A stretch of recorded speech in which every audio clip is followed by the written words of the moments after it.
Shalom Bapak Ibu sekalian yang saya kasih dalam nama Tuhan. Mari kita akan sama-sama mendengarkan firman Tuhan pada kesempatan ini. Dan mari kita sama-sama berdoa. Tuhan, kiranya firman yang akan kami dengar saat ini boleh menjadi kekuatan bagi kami semua untuk boleh melangkah dan terus melangkah di dalam kehidupan kami saat ini. Kiranya Roh Kudus-Mu yang menguasai hati dan pikiran kami, supaya kami boleh mengerti apa yang Kau mau di dalam hidup kami. Berbicaralah ya Tuhan, karena kami siap mendengar. Hanya di dalam nama Tuhan Yesus kami berdoa. Amin. Saudara-saudaraku yang saya kasih dalam nama Tuhan, pada saat ini kita akan merenungkan bagian firman Tuhan, di mana saya mengambil tema yaitu Tuhan memberi kebebasan dan kemenangan atas dosa. Ayat firman Tuhan yang saya ambil dari Mazmur 16, Mazmur 30, dan juga Mazmur 119 ayat 1 sampai 32, Keluaran 16 ayat 11 hingga akhir, dan juga Kolose pasal yang kedua ayat yang ke-1 sampai ayat yang ke-15. Nah, saudara-saudara yang saya kasih di dalam nama Tuhan, banyak orang hari ini berbicara tentang kebebasan. Bebas melakukan apa saja, bebas menentukan hidup sendiri. Tetapi kenyataannya, semakin banyak orang justru merasa terikat. Terikat oleh dosa, rasa bersalah, kebiasaan buruk, bahkan ketakutan di dalam hidupnya. Nah, pertanyaannya bagi kita semua adalah, apa kita sungguh-sungguh bebas? Atau sebenarnya kita masih diperbudak oleh dosa? Nah, firman Tuhan pada hari ini kalau kita melihat memberikan satu kabar baik bagi kita semua. Tuhan bukan hanya memanggil kita keluar dari dosa, tetapi Ia memberikan kita kebebasan, kemenangan atas dosa melalui Kristus. Kalau kita melihat hal pertama yang akan kita pelajari, bahwa Tuhan membebaskan, tetapi manusia sering kembali terikat. Kalau kita lihat di dalam Keluaran pasal yang ke-16 ayat yang 11 sampai ayat yang terakhir, di dalam kitab Keluaran pasal ke-16 ini, bangsa Israel dibebaskan dari Mesir. Mereka sudah keluar dari perbudakan, tetapi di padang gurun mereka mulai bersungut-sungut. Mereka berkata, lebih baik kita mati di Mesir, karena di sana ada makanan. Nah, ini menjadi satu hal yang sangat ironis sekali, saudara-saudara sekalian. Mereka sudah bebas, tetapi hati mereka masih terikat pada masa lalu. Tapi kalau kita melihat dari ini semua, di balik semuanya ini, bahwa Tuhan masih tetap setia. Ia memberikan mana dari surga. Dan ini adalah satu bukti pemeliharaan Tuhan di dalam kehidupan bangsa Israel. Nah, oleh karena itu, pada kesempatan ini kita bisa melihat dari semuanya ini. Bagi kita melihat bagaimana Tuhan sudah membebaskan kita dari dosa. Tapi seringkali kita masih rindu untuk pergi kembali ke Mesir, tempat di mana hidup kita diperbudak di sana. Hidup lama kita. Kita mudah kembali kepada kebiasaan dosa-dosa kita yang lama. Ya, bisa dikatakan seperti orang yang sudah keluar dari penjara, tetapi terus hidup dengan mental seperti orang yang diperbudak. Nah, oleh karena itu, saudara-saudaraku, kita tidak boleh kembali lagi kepada dosa yang lama. Percayalah bahwa Tuhan cukup untuk memelihara hidup kita.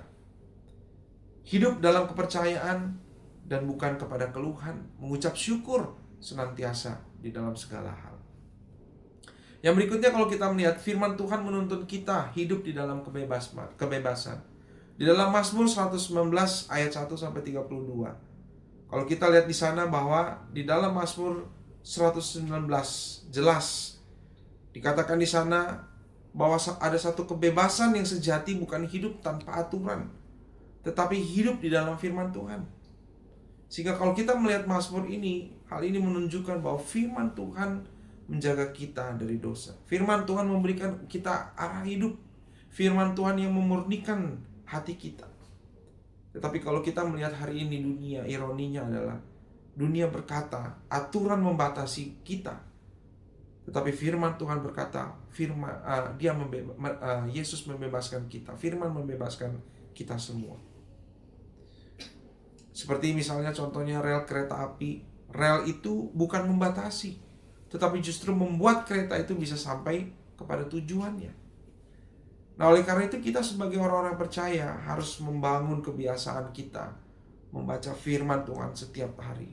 Taat, ya bukan hanya kita hanya mengetahui, tapi mengenal Tuhan lebih dalam di dalam hidup kita.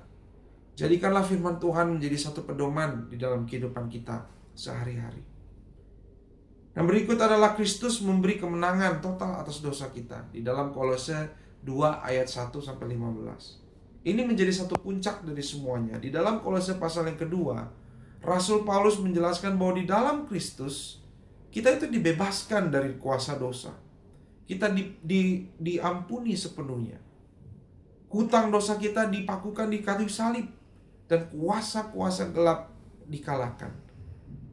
Maka di ayat 14 dikatakan Yesus menghapuskan surat hutang dosa dan memakukannya pada kayu salib. Ini menjadi satu hal yang luar biasa. Artinya dosa kita bukan hanya ditutup, tetapi dihapuskan. Kuasanya dipatahkan. Seperti seorang yang punya hutang yang besar, lalu semuanya hutang itu dilunasi, dan bukti hutangnya dihancurkan. Semuanya lunas dibayar. Lebih dari itu, Yesus juga memberikan kemenangan, bukan sekedar pengampunan. Maka dari itu kita sebagai orang-orang yang percaya, mari janganlah kita hidup di dalam rasa bersalah terus-menerus. Jangan merasa tidak bisa berubah. Karena di dalam Kristus kita punya kuasa untuk berkata tidak kepada dosa. Saudara-saudara yang terkasih dalam nama Tuhan, hari ini kita telah belajar melihat 3 kebenaran besar. Bahwa Tuhan membebaskan kita, tetapi kita harus berhenti kembali kepada dosa. Firman Tuhan menuntut kita hidup dalam kebebasan sejati. Dan Kristus sudah memberikan kita kemenangan total atas dosa kita. Dan menjadi pertanyaan refleksi kita pada saat ini. Apakah kita masih hidup seperti budak dosa? Atau kita hidup sebagai orang yang sudah dibebaskan? Hari ini Tuhan mengundang kita. Hiduplah dalam kebebasan yang sejati. Kebebasan di dalam Kristus bukan bebas berbuat dosa, tetapi bebas dari dosa. Tuhan, kita bersyukur kepada Tuhan bahwa Tuhan telah menolong kita mati di atas kayu salib bagi kita semua. Kiranya firman Tuhan ini bisa menolong kita untuk kembali mengingat seberapa penting kebebasan yang sudah Tuhan berikan di dalam hidup kita melalui kematiannya. Mari kita berdoa.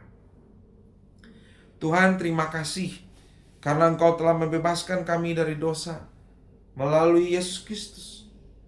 Ajarlah kami Tuhan untuk tidak kembali kepada hidup yang lama, tetapi hidup dalam firman-Mu dan dalam kemenangan yang Engkau berikan. Hanya di dalam nama Tuhan Yesus kami berdoa. Amin.